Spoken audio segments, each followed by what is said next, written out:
சாதி கொடுமைகள் செய்ய நினைக்காதே, கொள்கையுடன் வாழ்வதே தேசபக்தி. பாரத மாதா படத்தினை வைத்து குனிந்து பணிவது மட்டுமல்ல தேசபக்தி. உயர் பட்டம் பெற்று பல நாட்டில் வசியாமல் நம் பாரத மக்களுக்கு பணியாற்றுவதே தேசபக்தி.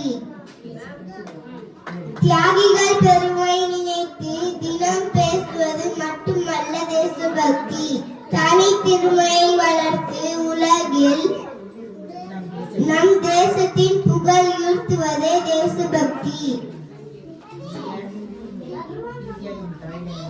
இந்தியாவின் தாய்நாடென்று